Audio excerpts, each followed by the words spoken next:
সম্মানিত দর্শক শ্রোতা, আশা করি যে যেখানে আছেন ভালো আছেন, সুস্থ আছেন। আমাদের আজকের আলোচনার মূল বিষয় হলো তত্ত্বাবধায়ক সরকার বা নন পার্টি কেয়ারটেকার গভর্নমেন্ট। আগামীকালকে বাংলাদেশের উচ্চ আদালতে এই মামলাটি শুনানির জন্য অপেক্ষমান।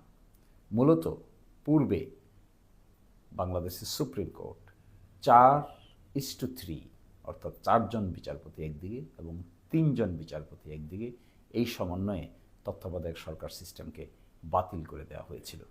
ফলশ্রুতিতে দেশে কি হয়েছে আমরা সকলেই তা জানি। আবার এই মামলা শুনানির জন্য আসছে আগামীকালকে।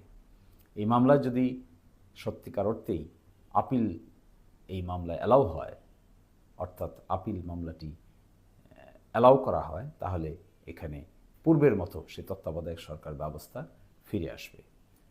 একটি কথা এখানে ইম্পর্ট্যান্ট, ইতোমধ্যে জুলাই সনদে তত্ত্বাবধায়ক সরকার সংক্রান্ত একটি প্রপোজাল রাজনৈতিক দলগুলো প্রায় ঐকমত্যের ভিত্তিতে ঠিক করেছে এবং সেখানে বিস্তারিত আলোচনা হয়েছে ঐকমত্য কমিশনে।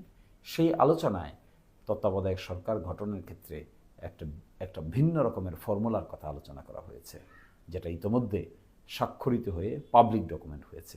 তো প্রসঙ্গত আমি সেই আলোচনাটাও আজকে করতে চাই। এখানে বলা হয়েছে যে তত্ত্বাবধায়ক সরকারের মেয়াদ হবে প্রাথমিকভাবে 90 দিন, সনদে বলা হচ্ছে, এবং দৈব দুর্বিপাকের কারণে আরও 30 দিন বৃদ্ধি পেতে পারে 120 দিন। এই তত্ত্বাবধায়ক সরকার যদি সংসদ শেষ হওয়ার কারণে গঠিত হয়, তাহলে পরবর্তী 15 দিনের মধ্যে হবে, যেদিন ভেঙে যাবে তার থেকে 15 দিন পরে। আর যদি অন্য কোনো কারণে সংসদ ভেঙে যায়, তাহলে সংসদ ভেঙে যাওয়ার 15 দিন পরে হবে। আর যদি মেয়াদ উত্তীর্ণের কারণে শেষ হয়ে যায়, তাহলে 15 দিন আগে হবে। দুটো অপশন। একটি অপশন হলো কোনো কারণে সংসদ ভেঙে গেল, তাহলে যেদিন ভেঙে যাবে তার থেকে 15 দিন পরে এই তত্ত্বাবধায়ক সরকার গঠিত হবে 15 দিনের মধ্যে। আর যদি মেয়াদ উত্তীর্ণের কারণে শেষ হয়ে যায়, অর্থাৎ 5 বছর মেয়াদ শেষ হয়ে যায় সংসদের, তাহলে পূর্ববর্তী 15 দিনের মধ্যে এই তত্ত্বাবধায়ক সরকার গঠিত হবে। অপশন 1 হিসেবে কি বলা হয়েছে?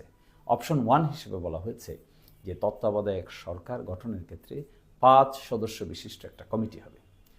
এই কমিটির 1 নম্বর সদস্য থাকবেন তৎকালীন প্রধানমন্ত্রী, এই দ্বিতীয় সদস্য থাকবেন বিরোধী দলীয় নেতা, তৃতীয় থাকবেন হলো স্পিকার, চতুর্থ থাকবেন ডেপুটি স্পিকার এবং পঞ্চম থাকবেন সংসদে দ্বিতীয় বৃহত্তম বিরোধী দলের প্রতিনিধি। এই 5 জন সমন্বয়ে একটা কমিটি গঠিত হবে।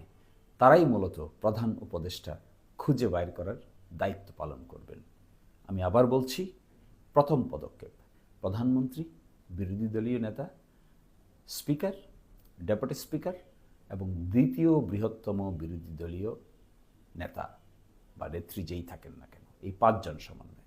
তারা 24 ঘন্টার ভিতরে নাম আহ্বান করবেন। কাদের মধ্যে থেকে আহ্বান করবেন? 1, নিবন্ধিত রাজনৈতিক দলসমূহ; 2, সংসদে প্রতিনিধিত্বকারী দলসমূহ; 3, সংসদের স্বতন্ত্র সদস্যদের মধ্য থেকে 1 জন করে নাম আহ্বান করবেন। এবং বাছাই কমিটি, 5 সদস্য বিশিষ্ট যে বাছাই কমিটি হবে, তারা নিজেরা চাইলেও এখানে নাম দিতে পারবে। এই 24 ঘন্টার ভিতরে নাম আহ্বান করবেন এবং আহ্বান করার 24 ঘন্টার ভিতরে নাম জমা দিবেন। জমা দেওয়ার পরে পরবর্তীতে 72 ঘন্টা, এই 72 ঘন্টার মধ্যে আলাপ আলোচনা করে এই প্রস্তাবিত নামগুলোর মধ্যে যদি একটি নামকে তারা ফিক্স করতে পারেন, তাহলে তিনিই হবেন বাংলাদেশের নির্বাচনকালীন তত্ত্বাবধায়ক সরকারের প্রধান। এটি হলো অপশন 1। এই টোটাল প্রক্রিয়ার জন্য 120 ঘন্টাকে রেফার করা হয়েছে। এই 120 ঘন্টার ভিতরে প্রথম হলো 24 ঘন্টায় আহ্বান, নাম জমা দেওয়া; দ্বিতীয় 24 ঘন্টায় হলো নাম জমা দেওয়া; তৃতীয় হলো 72 ঘন্টার ভিতরে সিদ্ধান্তে পৌঁছা। এই প্রক্রিয়ার মধ্য দিয়ে যদি তত্ত্বাবধায়ক সরকারের প্রধান ঠিক করতে পারেন, তাহলে তিনি বাকি উপদেষ্টাদের ঠিক করে নেবেন। দ্বিতীয় অপশন হলো, এই প্রক্রিয়ায় যদি না পারা যায়, তাহলে দ্বিতীয় আরেকটি অপশনের কথা এখানে বলা হয়েছে। সেটি হলো, এই যে 5 সদস্য বিশিষ্ট সার্চ কমিটি আছেন, এই সার্চ কমিটি সরকারি দল থেকে 5 জনের নাম চাইবেন, বিরোধী দল থেকে 5 জনের নাম চাইবেন এবং তৃতীয় বৃহত্তম দল থেকে 2 জনের নাম চাইবেন। এরা দিবে 5 জন, এরা দিবে 5 জন, আর তৃতীয় বৃহত্তম দল দিবে 2 জন। এই 5 জন যারা সরকারি দল 5 জনকে দিবে, এই 5 জনের মধ্য থেকে বিরোধী দল একজনকে পছন্দ করবেন। আর যে 5 জনের নাম দিবে বিরোধী দল, তার মধ্য থেকে সরকারি দল একজনকে পছন্দ করবেন। তাহলে একজন এবং একজন, 2 জন। আর তৃতীয় বৃহত্তম দল যে 2 জন দিবেন, তার মধ্য থেকে সরকারি দল এবং বিরোধী দল একজন একজন করে চুজ করতে পারবেন, অথবা একজন চুজ করতে পারবেন।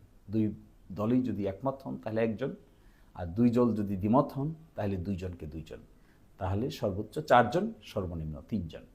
এইভাবে 5 জন থেকে একজন, বিরোধী দলের 5 জন থেকে একজন, এবং তৃতীয় বৃহত্তম দলের 2 জন থেকে একজন কিংবা 2 জন।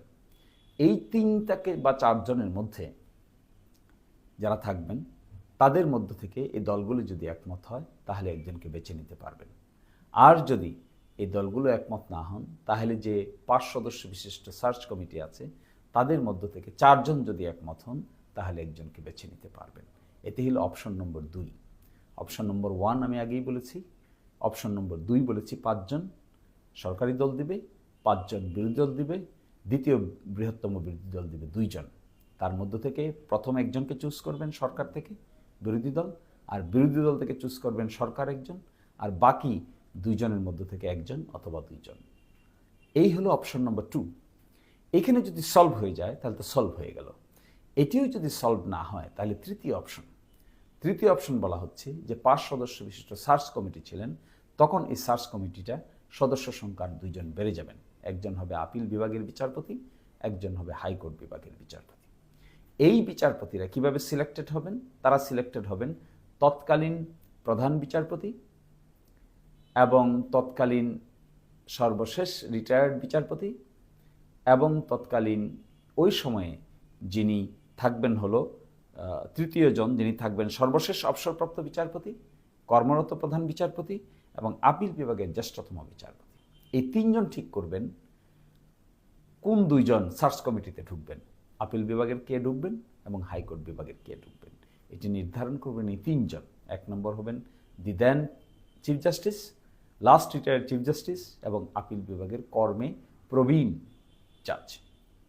তাহলে এবার সার্চ কমিটিতে 5 জন ছিল, 2 জন অ্যাড হয়ে যাবে 7 জন। এই 7 জনের মধ্যে ভোটাভুটি হবে। এই ভোটাভুটি হবে কাদের মধ্যে? ওই যে আমি আগে বলেছিলাম 5 জন থেকে একজন, আবার 5 জন থেকে একজন, আর 2 জন থেকে একজন অথবা 2 জন, অর্থাৎ 3 বা 4 জনের যে ক্যান্ডিডেট থাকবে তাদের মধ্যে এই 7 জন ভোট দেবেন। এই ভোটিং সিস্টেমটার নাম হলো র্যাঙ্ক চয়েস, অর্থাৎ প্রতিজন ভোট দেবেন। এর মধ্যে সর্বোচ্চ যিনি পাবেন, সবচেয়ে বেশি পরিমাণ ভোট যিনি পাবেন, তিনিই হবেন আমাদের প্রধান উপদেষ্টা, নির্বাচনকালীন প্রধান উপদেষ্টা। এটিও যদি ফেল করে তাহলে সর্বশেষ 13 অ্যামেন্ডমেন্টে অর্থাৎ ত্রয়োদশ সংশোধনীতে কেয়ারটেকার গঠনের জন্য যে পুরনো ব্যবস্থা ছিল সেই ব্যবস্থা ফলো করা হবে। এই 4টি অপশনের কথা এখানে আলোচনা হয়েছে ঐকমত্য কমিশনে। আমি আপনাদেরকে আবার স্মরণ করিয়ে দিই। অপশন নম্বর 1, এটি সার্চ কমিটি হবে। সার্চ কমিটিতে 5 সদস্য বিশিষ্ট হবে। এর সদস্যরা থাকবেন প্রধানমন্ত্রী, বিরোধী দলীয় নেতা, স্পিকার, ডেপুটি স্পিকার এবং সর্বশেষ থাকবেন দ্বিতীয় বৃহত্তম বিরোধী দলীয় নেতা। তারা